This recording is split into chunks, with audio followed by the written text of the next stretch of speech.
Trevin Brazil murders a person right in front of everyone, and Arkansas Razorbacks defeat South Dakota State Jackrabbits 71-56. This is Arkansas basketball recap. Well, I'll tell you what, there were moments in this game where Arkansas looked incredible. There were moments where defensively, uh, and most of the game, honestly, defensively, they just look like elite defensively, just impossible to do anything on, which I think is gonna be no surprise the way this team is gonna win when they play other teams that are of similar caliber athletes. I think that that's gonna be what it is how they can lock down on defense, because there's times where it looks terrible. I mean, in a good way. Um, and one of your greatest fears is happening like every game, where like somebody is twisting or pulling something in every game. And I'll tell you what, man. Um, Obviously that Jordan Walsh, or not Jordan Walsh, that Trevon Brazil dunk at the end is like, why are you gonna do someone like that? Like that's a horrible thing to do to someone. Like, that's just not nice. Uh, Ricky Council's ability, like Ricky Council did like three things that game that all get overshadowed by Trevon Brazil doing that. But Ricky Council's ability to finish at the rim is ridiculous. Mm-hmm. It's absolutely absurd. And Jordan Walsh was playing awesome. I mean, defensively, he was shooting. Like, I was like, "Ooh, Jordan Walsh this is the game for him. It's clicking. This is the guy." And then he gets dinged up. I mean, how many minutes did he play? He only played. Uh, Jordan Walsh played 16 minutes. He had 10 points, but he just defensively he looked so good. Yeah, this was until Walsh went out. I mean, um, it was a very encouraging game as far as everything that you've been kind of wondering about had kind of came together. I mean, the threes they were shooting. It's not like they killed it, but like they weren't head. That's enough though. That what they did, that's enough. Well, and it had exactly the effect. Like after they hit a couple of threes, it had exactly the effect that you would hope, which is these guys can't stop these long athletic players from driving, and they certainly can't when. I mean, we talked about this last time, but the difference in that game was when they caught the ball and the guy is, in that position where he's trying to guard, you can tell he's guarding the drive. He's afraid of the drive. And you, as a long player, you got the shot. It's not like they're not giving you just a wide open shot, but like they're in the defensive stance with, kind of the hand down, man down, but they're giving that to you because they're trying to protect the drive. And the difference between when they would catch it and kind of head fake and the guy just stays there, and now they're in that in between, like, okay, I guess I kind of don't want to, and then they just like turn their back and try to back down and then just pass the ball, and it's a wasted 5 seconds of your shot clock. This time they caught it, and if the guy was in that position, they shot it, and it didn't always go in, but enough of them went in that if you noticed in the second half, when Brazil or those guys were on the outside and they caught it and they threw a head fake, those guys got their weight Yeah, went the yeah. wrong direction. They got up on their toes, and it was just like right around them. And that's what I'm saying. Like, you can't, if you start knocking down threes, this team's going to be so hard to guard. It's not that I want to see, I'm not a 3 point, like, I want to see everybody shooting like Steph Curry. You just need to in this day and age so teams don't clog the lane. I mean, it's the classic football. You got to be able to run the ball to pass the ball. You know what I mean? Yeah, And yeah. you got to be able to shoot the three if you want to be able to score inside. And the three ball was going down. And you could totally tell the body language is different. They were shooting it with confidence. They weren't hesitating. And then, like you said, I mean, Walsh has had a couple of like games where you're like, because the hype coming in, he was one of the hype guys, and he's getting way overshadowed by Brazil and Council. It kind of has, and he's been in foul trouble. It's kind of felt like I got a tickle in my throat. I can tell I'm about to cough. um, but he had his kind of game where like it was much more like what you expected and what you had heard about him. He was everywhere. He was disruptive. He was getting steals. He was causing, not steals, but like just getting his hand on the ball and being a nuisance. And Yeah, he was pretty pesty. I mean, sometimes he would just get his hands on the ball and just like just rip it away from a guy, like just weird stuff where the guy's dribbling, he just grabs it with two hands, like not like a swipe steal, but just like give me that ball. That's weird. yeah, and everything was kind of going more the way that you kind of expected it to. And then, I mean, when Walsh got hurt, I was like, oh man. But then I actually didn't see the reason we're putting this out kind of late is I had a super early morning project and we couldn't do it last night. And I just watched the game real fast and turned it off. What was it just cramps? No, Muss in the post game interview said it was an ankle, something with an ankle. He Because it did looked not bad did and then then he looked okay afterwards. he did not say if it's if he's okay because it looked bad at first because I mean and he was trying too. It looked like he just like I mean because he was trying to get up and down and like until you get to a dead ball and Well, when a eventually guy's he just having looked to like be he couldn't. helped, when a guy's having to be helped with a guy on either side of him down the tunnel, it's always bad. Like Yeah, because at first you're always thinking, please be a cramp, please be yeah, something, like just a scare or whatever. And but then when the guy goes to the bench, they work on him kind of a little on the bench, and then there's two guys helping him down the tunnel. You're like, oh crap, like this is a severe thing. But he walked okay when he came back out, and mhm, then his mood was great. And now yeah, maybe he's just water off a duck's back kind of guy, but like I yeah, would be much more bummed about that if it were me. If it yeah, didn't he didn't have the face of somebody who looked like, oh, I'm out for 5 games. yeah. You know what I mean? I don't know. It must didn't seem like he knew. I guess we'll wait and see. Um, we play on Monday, I believe, in the Maui Invitational. So he's got a couple days. If it's not real serious, man. I mean, you're hoping that they kept Nick Smith out and you're getting him back. I mean, they just haven't given you anything. I mean, all they'll say is he hasn't practiced. That's it. Mm-hmm. So I mean, they were keeping that really close to the vest. I don't know.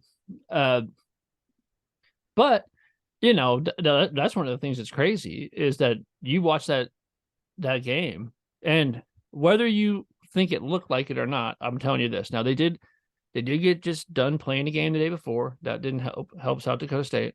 But South Mm-hmm. Dakota State is the best team we've played so far. I don't like, I might not you might have like watched the game and be like, I don't know, Fordham looked better. They're not. South Dakota State is better than those other two teams. And they might have had, some dead legs and that kind of stuff. The reason maybe it didn't look like they were the best team because that's the best game that Arkansas has played. Yeah. Arkansas played better than they have played, especially defensively, than they have yet. Uh, that was I mean, one of the things that Muss said in the post game. They were talking about Anthony Black and hey, what do you need to do to get him involved more offensively? And Musselman seemed very like whatever. He's like, he didn't really care. He's like, hey, he's a pass first guy. He doesn't really care about scoring.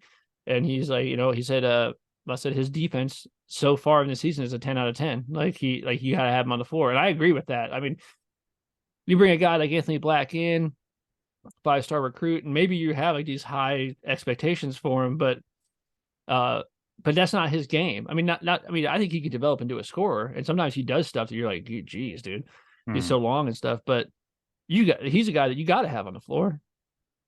I mean, he's doing everything but scoring, right? Yeah, I would say, I mean, that is one like last night.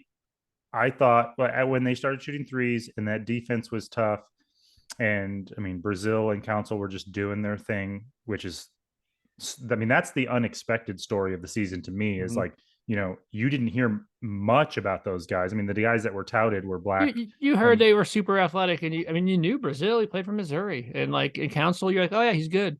He was. But I I didn't mean, know they and were. you I heard didn't they know they were, were and you 20 heard points they a were. game good. You know No, what I you heard mean? they Like, were crazy athletic, and you're like, oh great, like that's exactly the kind of guy Muss recruits. But yeah, in the absence of Nick Smith, I feel like Council has really been like, I'll be the man, and Trevor Brazil is just being nuts.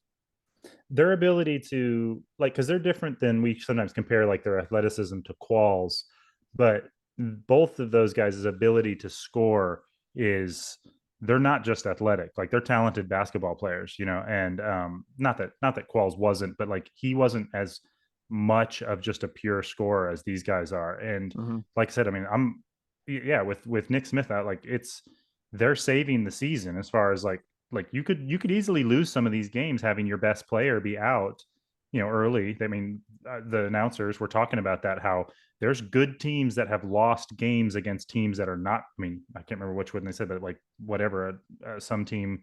Man, I wish I could remember which one they were talking about, but it was like ranked 350th beat a team at home that was Mm-hmm. like 14th or something like that. I mean, I should have paid more attention to what they were talking about, but you could lose some of these games with your best player sitting out and this young of a team learn, like I said, with a young point Mm-hmm. guard that it really hasn't come into his own yet. And those guys are, I mean, they're not just helping with, like, I thought those guys would be 8 to 14 points a game kind of guys. Like these guys are scoring, they're averaging 19 points a game. Yeah, I mean, You know what I Council's mean? led the team in scoring all 3 games, Yeah, it's, I and mean, that's, and efficiently. It's not. I mm-hmm, mean, so Council's leading the team in scoring without taking tons and tons of shots. He's not leading the team in scoring, Note style. I love JD Note, but like it ain't. It's not like that. mm-hmm. Um, and so it's yeah, dude. It's really good. I mean, you had to see Council played 30 minutes. He had 19 points, 8 of 12 shooting. That's efficient, dude. And like you said, also unlike some offensive players, where sometimes a lot of times there's a trade off. It's always like, well, this guy gets me 24 points a game, but he isn't the best defender. You know what I mean? Yeah, those But guys are both defend, dude. yeah, they're great. So yeah, I mean, and honestly, even though he didn't play a lot, I think that Graham looks, and he didn't even have that great a game, but like I like. He's got to hustle more. Like this is what I saw from him is like he got a little frustrated because he was, he tried to do a couple of footwork stuff in the post and like it didn't work out. He wasn't being decisive enough with the ball. And so someone was sneaking back door, picking his pocket. He walked, that kind of stuff. Mhm. And there was a distinct play because Graham only played 8 minutes, and I saw the moment. I knew it was going to happen. I saw a loose ball, and he just watched it, and he was out, and he did not come back in. And I knew it. I was like, "Oh, dude, I know you're frustrated right now, but like that was your moment, man. You got like because like I knew that Muss was going to see that. I just knew it. I knew that his night was over when that happened. Like you can miss shots probably, dude, and it's okay, but like you can't do that. Like you gotta, and I think that's probably. I mean, I don't know. I'm just knowing what I know about basketball and what little I know about Muss and watching the team and stuff. Why is it that Jalen Graham is struggling to see minutes when he's so talented and stuff? It's probably that. I mean, the Musselman comments, like it's like that's the thing. Oh, dude, that was the thing. That's how you prove it. Like you get on the floor after that ball or whatever. And And that is I mean, that is a hard thing, unfortunately, to teach, mm-hmm. because I mean, you can teach it and people can get better at it and improve at that. But if you're the kind of person who their instinct isn't to dive on the floor, that you're going to, if you have to think about it, you're not going to be the one to get the ball, Yeah, yeah. because there's that moment where you're like, oh, I need to go for that. You think Devo thinks about it if he sees the ball roll past him? No, it's got to be like I mean, you're the cat seeing the laser pointer. It's not like you don't have to think about it. You just dive after it. Like Mm-hmm. you see a ball anywhere loose, and it's like that's my ball. You know what I mean? Mm-hmm. And so that is, I mean, that instinct is sort of innate in people, and if you don't have it, it's hard to put it into people. Well, But and the rotation was interesting because I mean he started the same guys, so he starts Mekhi Mitchell, but he only plays 15 minutes. Jordan Walsh starts. He only plays 16 minutes. Now he would have played more. I think he was playing really well. I assume he would have played a lot more. Anthony Black, 29 minutes. Council, 30 minutes. Davis, 33 minutes. Brazil comes in off the bench, 29 minutes. Then the next guy is you have Jalen Graham, 8 minutes. Kamani Johnson plays 9 minutes. Ford plays 9 minutes. That's a lot of that. That's at the end. most The of last those 10 were trash when we last were 10 up by minutes. 25. He really win the game, like the first 3 quarters of the game. I know we played 2 halves. I'm just saying time wise, the first 3 quarters of the game, he really only played 6 guys. Yeah, I mean, like I said, Graham looked like he could have been more in the mix, but then he pulled him. But yeah, all those other guys really only played in garbage time. Like Mm-hmm. for the most part, it was just those 6 guys. Yeah, and then you're like, oh, what's going to happen when Nick Smith comes in?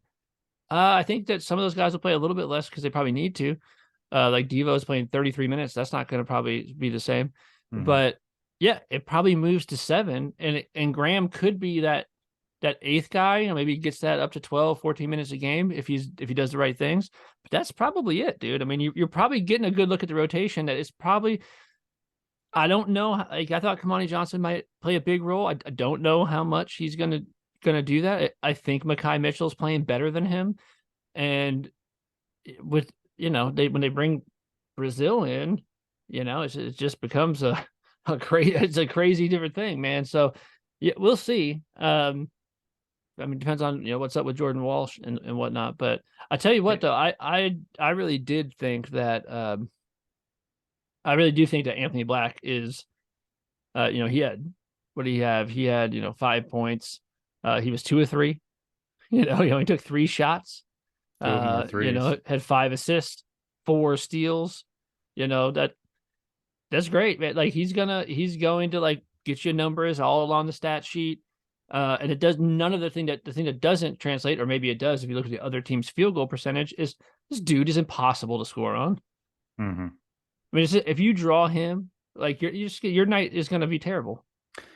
Yeah, I do want it because, like, I would say right now, the one piece that we're missing, like, if you wanted to have a perfect team, the two things that this team is missing is, I mean, obviously they're missing that center, the perfect center, which would be, Williams, like a guy that's like a good passer that can play the Yeah. high post, can be in pick and roll. I mean, they got guys that can do similar things, but we don't have like the perfect post player.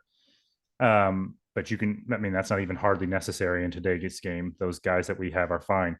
Um, they don't have right now the pure point guard who's just running the show. You know what I mean? Like captain that you would kind of like to have, that just is Steve Nash, Jason Kidd out there directing everybody. Come set the screen. You cut over there. You know what I mean? Like, And um, maybe that's Nick Smith. it might change when you have Nick Smith, and it might. It's hard to know what that'll do to Black's game because Yeah, I he tell you what, he like also doesn't Black's have not a. gonna, when Nick Smith comes back, Anthony Black is not gonna find himself on the bench though. No, I don't think so at all. I'm just wondering if, because like right now, I mean, you got Anthony Black playing out there, who's not even a, like you said, he's a weird guard. He's Mm-hmm. humongous, and he's playing with no shooting guard. Like Mm-hmm. he's playing with basically Like Devo's a three shooting guard. three forwards and a center. You know what I mean? And yeah, so it'll be interesting if Nick Smith comes in and he actually has more of a true guard. What do you think? Who do you think will have the ball in their hands more? Like when starting the offense, will it be Anthony Black or is it going to be Nick Smith? Because a lot of times, if you have your best scorer, which is going to be Nick Smith, you don't necessarily want the ball in his hands to start with. Like that's not, usually you don't. That's not what you want. You want him to be able to, you want to screen for him. You want him to be able, you want to run plays and that kind of stuff. So it'll be interesting. But that might change everything. I mean, Anthony Black might like all of a sudden look, hold on. Um, Anthony Black might look completely different once Nick Smith is out there and he's got like another true guard. Yeah, it's impossible to know for sure, but Muss will figure out what the Yeah. what the right way to do it Mm. is. I do have a feeling But when I Nick like his Smith gets. game. I'm not disappointed in Anthony Black at all. I think he's gonna be huge. I mean, I think when you play other teams and other teams got X dude that you're real worried about, and it's like that shooting guard or whatever, dude, a guy like Anthony Black is invaluable in games like that. With some of these guys, I'm almost like like with Black, and if you can win and these guys cannot be the greatest player in the country, but just a good player, there's part of me that goes that I don't want them to leave necessarily. Right, And like right. if they're just good and growing and they can be the best player next year, like as Yeah. long as you keep winning, that's not all bad. You know what I mean? Like it won't hurt my feelings if when Nick Smith comes in, if there's so many good players, if he doesn't average 20 points a game and he only averages 12 and lets Brazil, and because like, and I mean, he'll probably go anyway. He's probably a one and done guy, but I'm just saying, like, part of me, the second year guys. Dude, it'll be such a win. I will take it as the biggest win ever if Nick Smith declares for the draft goes in the top. I mean, right now he's projected as like a top 5 pick in the NBA draft, so he's probably going. If that's all that goes, and we bring in, we have 2 5-stars that just committed. Yeah, I'm gonna feel great. I will feel great, and we're bringing in a point guard. We're bringing in a 5-star, top 25 point guard, dude. I will, and another, Bay Fall, big long guy, but you're not. If that's, I'm just afraid of losing. And I know this is like way premature, but yeah, I'll give you Nick Smith if you're like, all right, he's too good to stay in college basketball, fine. If we can keep everything else, I mean, other than the seniors that graduate, but dude, that means that you're bringing back Council and Brazil and Black and Walsh and Devo. Yeah, I'll be like, all right, give me 2 5-stars, add to that, now we're let's roll. It really is the double-edged sword of recruiting 5-star guys, is because when it's not just as a fan, like obviously it's second year guys develop a lot more, a second season of just being with the team and cohesion and muscle and all of that stuff. I mean, people, we know it's like you're not really even coming into your best years as a player until you're like 25, but like to get the difference between 18 and 20 is huge, Mm-hmm. But it's also, just as a fan, it's just fun to root for guys for multiple years, you know what I mean? And especially when they're the stars. Like it's kind of a bummer to have a star just for one season, but that's the double-edged sword. That's how it goes, man. You'd rather have that problem than Hey, and if you guys are, I'll give you I'll give you 2 things that I thought were not concerning, but I didn't like, because there was so much to like. 2 things I didn't like: our free throw shooting. We got to shoot free throws better. Close games, we got to shoot better from the free throw line. And that, I believe we shot. So we were 8 of 15. That's not enough free throws, but then again, maybe that's just these guys get to the rim, they're not getting fouled because they're dunking it on your face. I don't know. But 8 of 15, 53%, that's not going to work from the free throw line. We got to shoot better than that. And I know Muss was annoyed with this too. You could tell he was. And I know the game's over and everything, but that last 10 minutes, he didn't love what was going on out there. I'm not saying you got to rub salt in the wound or whatever, but take care of the ball, just don't be stupid, I'm not concerned about it because that's what happens. Gets sloppy and that kind of stuff, but it's hard to, I know he didn't like it. Everybody knows, like in the NBA, you see it, and in college, like if you get up by 25, the other team basically has to quit. If you want to see, by the way, if you want to see a team that didn't do that, watch Texas play Gonzaga. And by the way, if you want a word of encouragement, is what about Texas beating Gonzaga by 20? We're up by more than that at times in the game and never took their foot off the gas. I mean, just from the jump, smacked Gonzaga around, which that's very encouraging, because you're talking about Arkansas, who lost by 30 to Texas in an exhibition game, just smacked Gonzaga around in a regular season game, and you're like, okay, it's good to know that Texas is very good. That's encouraging, because because I still got that in the back of my head, like, well, not that you lost an exhibition game to Texas, I don't care about that, but like, ooh, you got smacked around. Mm-hmm. Well, they just smacked Gonzaga around. I mean, they just punched them right in the face, and they really blew them out. I know you're like, 20 points is not that big. It wasn't 20 points close, really. I mean, if you watch that game, they just beat them up. And so I think that's number 2 team in the country. And you're like, I think Texas is pretty good. For people that didn't watch the game last night, we were pretty much, I wouldn't say dominant right out of the gates, but the game was never really in question. We, within the first 5 minutes had a, 7-point lead or something like that. And it just kept, through the whole game, just kind of grew. It was, after 10 minutes, it was 12. And after the first half, it was 20. Mm-hmm. And I think it got to 26 or something like that. And then, so they handled them pretty well. And like I said, it wasn't one of those games where the other team like looked like they just didn't belong there and they were like just couldn't do anything. They looked a little bit tired on defense and like I said, they had played a game the night before. But what Dan's talking about in the second half is, the guys had some silly turnovers, and I mean, didn't really they never crawled back in the game. But Well, we had 20 turnovers. That's too many. You can't have 20 turnovers. yeah, it is too No, many. no one's okay. No It's one's way gonna too be all right many. with that.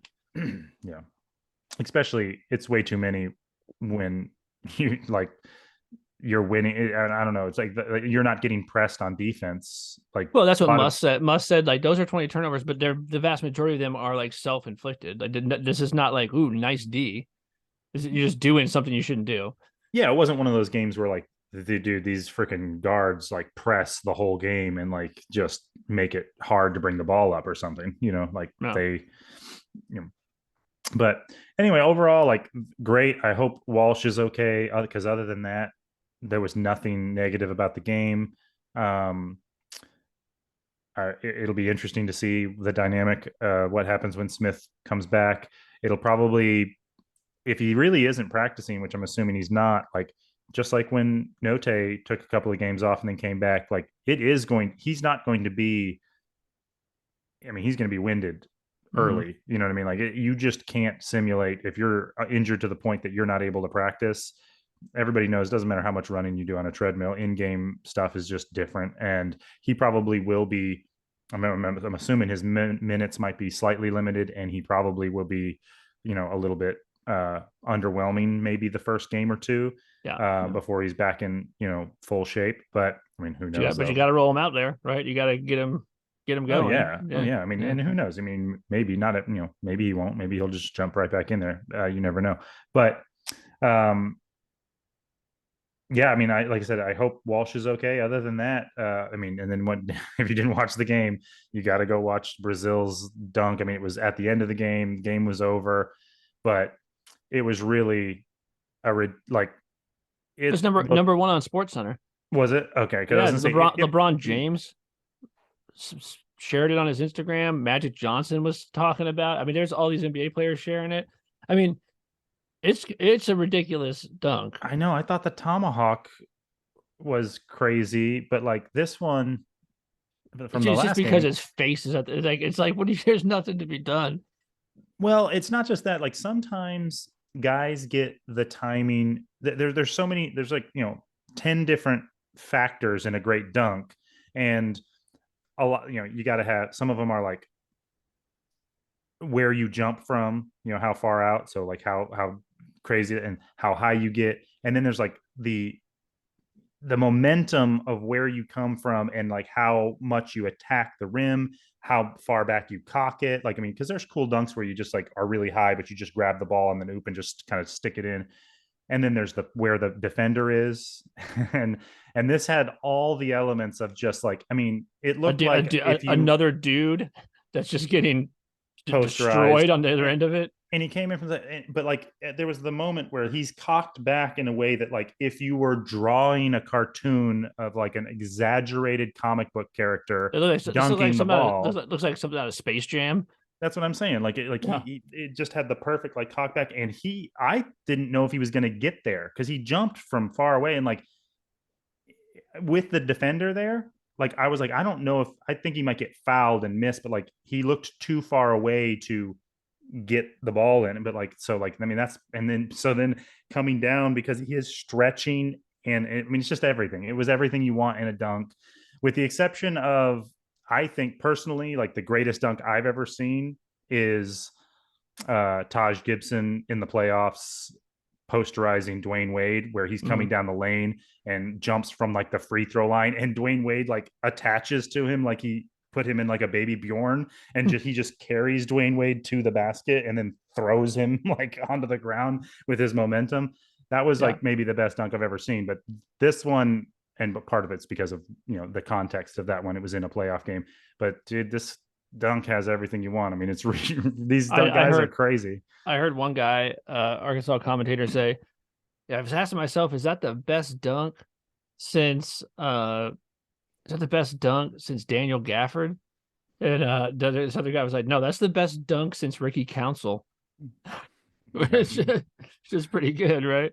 Uh, I did hear Manny Watkins was on the broadcast, and he said, there's children watching this." Which Yeah, is pretty Manning was funny. cracking me up when he was like, when they were showing the replay, he's like, "Stop it!" It was because he kind of sold it like he was serious. He's like, "Oh, stop it! Stop showing that!" Like it was like pornographic or something. It's just Like he too was, much. yeah, Yep. So, all right, man. Well, we'll leave it right there. We'll be back next week with Maui Invitational, man. We're gonna get to see it. I mean, it's going down. Louisville on Monday, and then we'll see who we play after that. But we're playing the big boys now, and that'll be interesting to see. I know this. I'm not interested in having no Jordan Walsh and no Nick Smith. I don't really want that. no, I don't need that in my life. I'd love to have both of you. Definitely need one of you. So let's make sure we get that figured out. All right, man. I'll see you on Monday.